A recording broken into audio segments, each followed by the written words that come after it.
Tuhan bersamamu. Dan bersama roh. Inilah Injil suci menurut Santo Lukas. Dimuliakanlah Tuhan.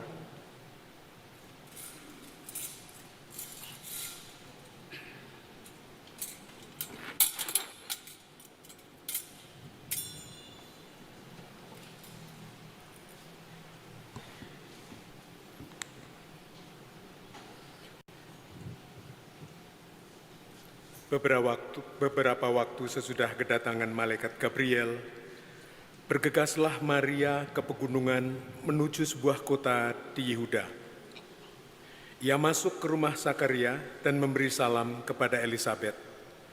Ketika Elisabet mendengar salam Maria, melonjaklah anak yang di dalam rahimnya, dan Elisabet pun penuh dengan Roh Kudus. Lalu berseru dengan suara nyaring, "Diberkatilah engkau di antara semua wanita, dan diberkatilah buah rahimmu. Siapakah aku ini sampai ibu Tuhanku datang mengunjungi aku? Sebab sesungguhnya ketika salammu sampai kepada telingaku, anak yang di dalam rahimku melonjak kegirangan. Sungguh berbahagialah dia yang telah percaya, sebab firman Tuhan yang dikatakan kepadanya akan terlaksana." Lalu kata Maria, "Jiwaku memuliakan Tuhan dan hatiku bergembira karena Allah Juru Selamatku, sebab Ia telah memperhatikan kerendahan hamba-Nya. Sesungguhnya mulai sekarang segala keturunan akan menyebut aku berbahagia, karena Yang Maha Kuasa telah melakukan perbuatan-perbuatan besar kepadaku, dan namanya adalah kudus. Rahmat-Nya turun-temurun atas orang yang takut akan Dia. Ia memperlihatkan kuasa-Nya dengan perbuatan tangan-Nya dan mencerai-beraikan orang-orang yang congkak hatinya.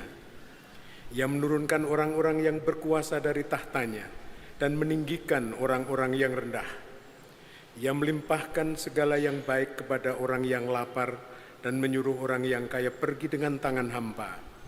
Ia menolong Israel hamba-Nya karena Ia mengingat rahmat-Nya seperti yang dijanjikannya kepada nenek moyang kita, kepada Abraham dan keturunannya untuk selama-lamanya."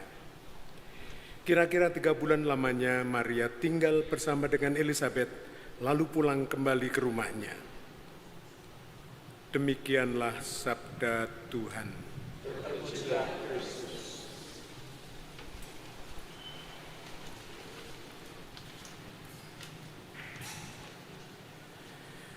Salah satu anugerah Tuhan yang istimewa, ya, selain yang lain ada mata, ada telinga, itu anugerah mulut kita. Coba bayangkan, kita bisa nonton TV, bisa mendengarkan semuanya. Ketika kita lapar, kita cari makan. Jadi berhenti dulu. Jadi memang mulut kita itu memberikan rasa untuk hidup dengan bisa menikmati makanan. Tetapi ternyata mulut kita ini tidak hanya untuk makan. Buaya, pernah lihat buaya? Buaya darat? Buaya itu mulutnya itu besar sekali, ya. Mulutnya besar sekali itu. Dan buaya itu tidak bisa ngomong, ya. Langsung gitu ya. Tidak selamat pagi, berkah dalam. Gitu ya. Buaya tidak akan begitu, ya. Suami buaya lihat istrinya tidak pernah memuji, "Hari ini kamu cantik sekali." Tidak bisa, apalagi senyum. Hanya manusia yang bisa tersenyum. Hanya manusia yang bisa mengungkapkan sabda melalui lidahnya, melalui mulutnya. Tetapi juga apa yang keluar dari mulut kita ini bisa menghibur. Misalnya penyanyi, tadi itu pemazmurnya indah sekali, itu setuju? Kalau yang nyanyi saya mungkin pada lari, ya.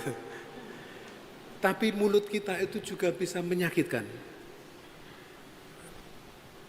Bahkan ketika tidak ngomong. Jadi lidah itu begitu tajam. Ya. Dan kata-kata dari mulut kita itu adalah sabda. Maka kalau kita hitung misalnya tiap hari, berapa kali kita menghujat dengan kata kita, berapa kali kita memberkati orang, berapa kali kita mengatakan yang baik, ya. Meskipun kita tidak suka pun kita masih bisa menghormati dengan kata-kata kita. Maka sabda itu penting. Cerita hari ini, Maria mengunjungi Elizabeth. Dan mereka saling mengucapkan salam. Gitu. Maka salam kepada Maria. Dan juga ketika Elizabeth mendengar salam dari Maria, melonjaklah anak di dalam rahimnya, kegirangan. Tidak usah dibawakan roti, tidak usah dibawakan hadiah. Gitu. Hanya dengan salam Maria. Anak yang dikandung Elizabeth itu melonjak kegirangan.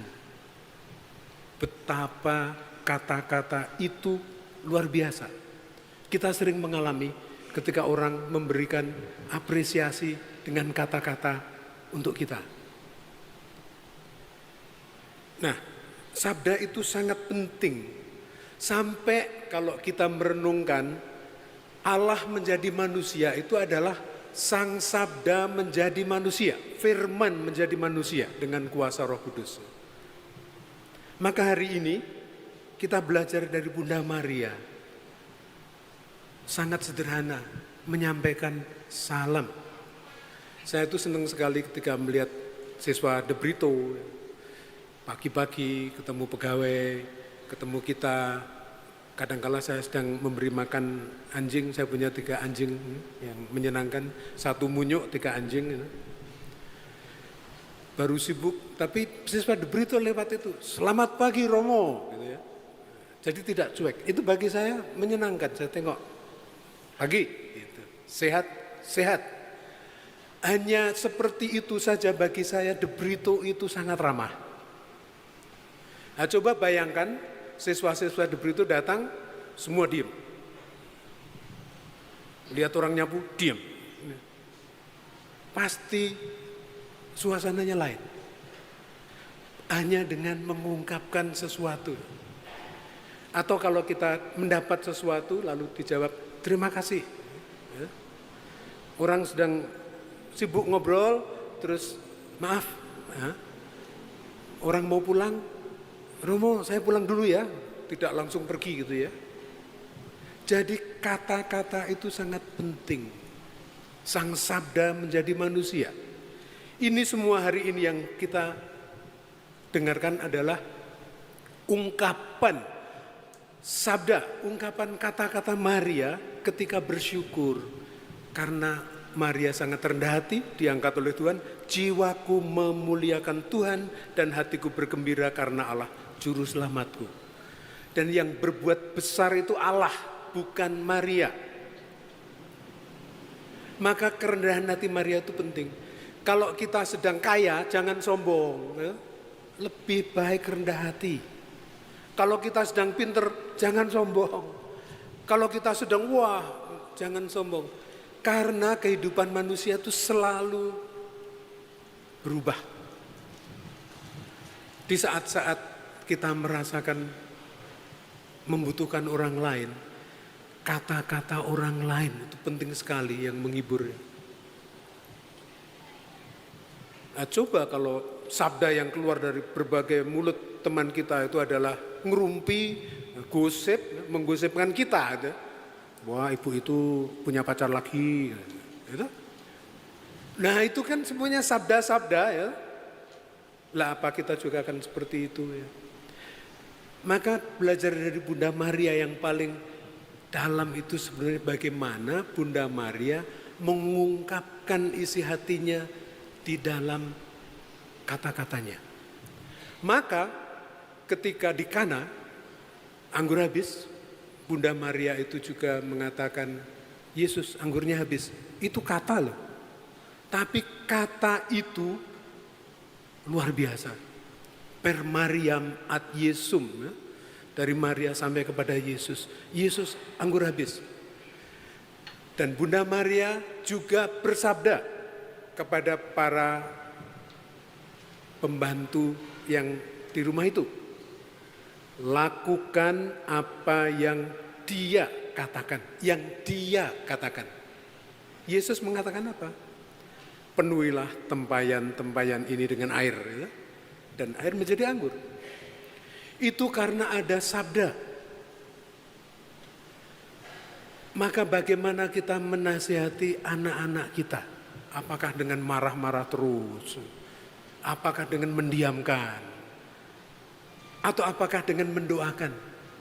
Saya sangat terkesan dengan ibu saya yang dipanggil Tuhan sudah umur 94 tahun.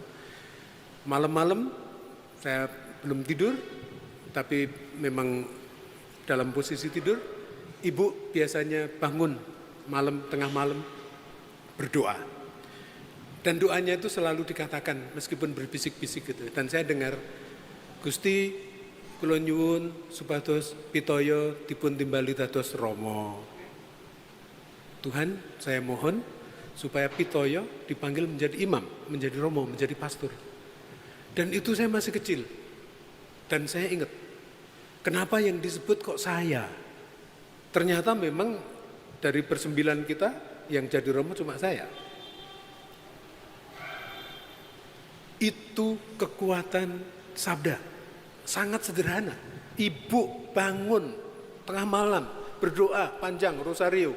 Tetapi dalam ungkapannya yang saya dengar adalah Gusti kula nyuwun supados pitoyo dipun timbali dados Rama. Pitoyo itu nama saya. Ya. Agustinus Sugiyo Pitoyo. Maka saya dipanggil Romo Pitoyo.